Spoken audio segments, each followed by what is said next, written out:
You didn't stop me. You amplified me. Those were the last words on the monitor before the entire system shut down. The floor beneath FBI analyst Stephanie Varela had nearly entombed her in wet concrete. They pulled her out with only 23 seconds left on the clock. She was alive, barely, her breathing shallow. The skin on her arms blistered from the chemical heat of the concrete mix. But her mind, still sharp.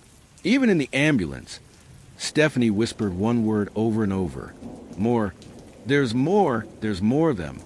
Inside the abandoned hydro substation, the FBI uncovered 6 more servers behind a false wall, each one named after a different bird. Raven, falcon, heron, sparrow, vulture, owl. Each server contained thousands of audio files, images, emails, and surveillance logs. But all were encrypted, and all were set to self-delete if accessed without a rotating 6-digit code that changed every 72 hours. It was clear now, Calhoun wasn't working alone. He was part of something bigger, something systematic. And the code names? That was their first real clue. The FBI established a black site task force, codename Echo Chamber, dedicated to dismantling what they now believed to be a network of vigilante conspirators. Their targets? People with secrets, corrupt officials, white-collar criminals, abusers, whistleblower silencers, people who had buried truth beneath institutions, bribes, or fear. The Watchers didn't just kill. They exhumed lies. While agents traced every lead from the servers, something strange began happening across the U.S. Cold cases started popping open. Unsolved disappearances, murdered whistleblowers, disgraced city contractors. In each case, a USB stick was mailed to the police. No return address. Inside, photos, maps, coordinates, confessions, all anonymously provided, all painfully accurate. And every drive ended with the same audio tag. You didn't stop me. You amplified me. It became undeniable. Calhoun's death or disappearance had activated something, a chain reaction. Not a single killer, but a movement. Stephanie Varela, recovering in a secure medical facility, requested one item: access to the decrypted remnants of Server Vulture. When the FBI hesitated, she threatened to go public. She knew the system better than anyone. And within 24 hours, she found something that changed everything. A folder titled Chalk 1. Inside, a PDF document marked with the seal of the Department of Defense. Declassified, barely. Subject, Operation Chalk. Civilian Leverage and Knowledge Hold Initiative, redacted. The document detailed a black-budget military program from the early 2000s, designed to test psychological manipulation and information warfare on American soil using civilian proxies. The concept: recruit unstable veterans and clean-slate contractors to infiltrate corrupt local systems, expose them, destabilize them, but remain off the books. A way to test the limits of silence and obedience. One name appeared repeatedly in the logs: Russell Dean Calhoun. This wasn't just some drifter with a trauma complex.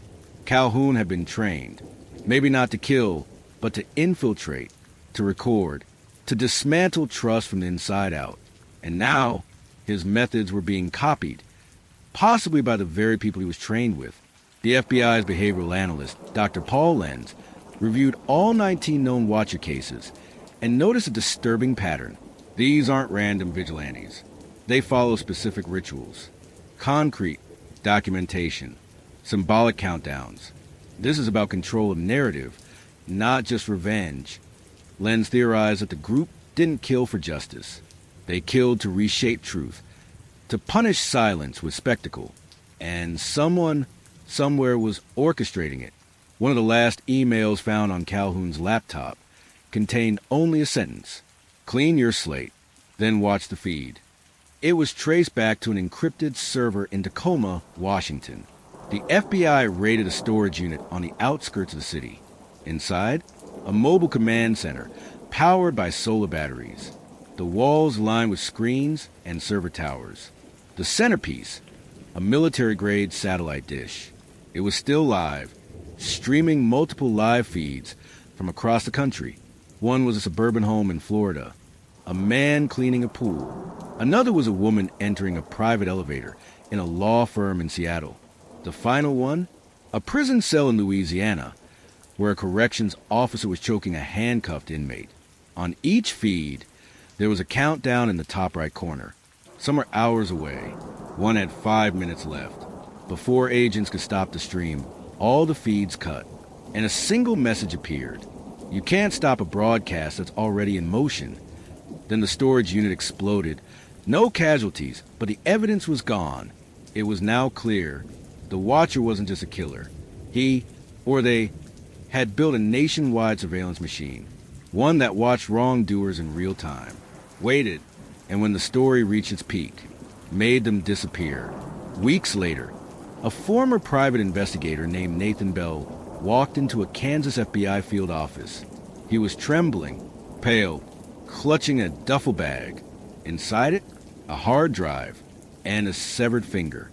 Bell claimed he'd been hired 5 years ago to dig up dirt on a pharmaceutical executive being blackmailed over falsified research data.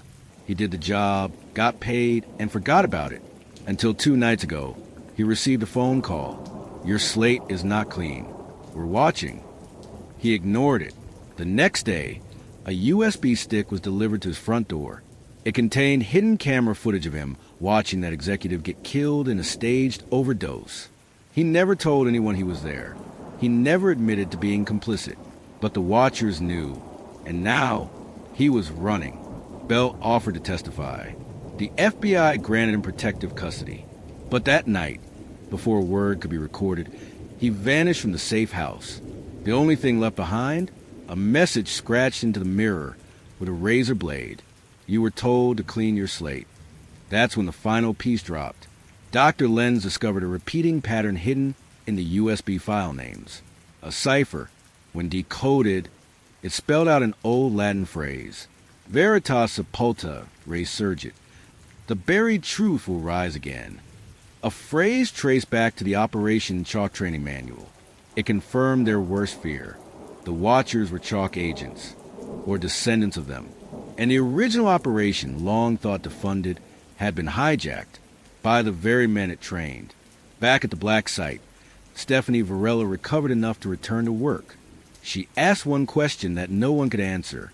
What happens when the Watchers run out of corrupt targets? Do they start deciding what counts as a secret?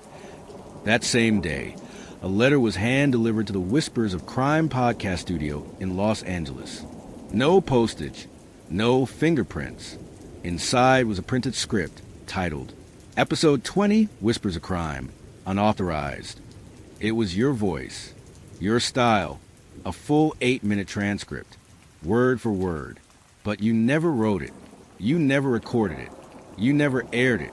The closing line? This story was brought to you by the Watchers. Because you weren't telling it fast enough.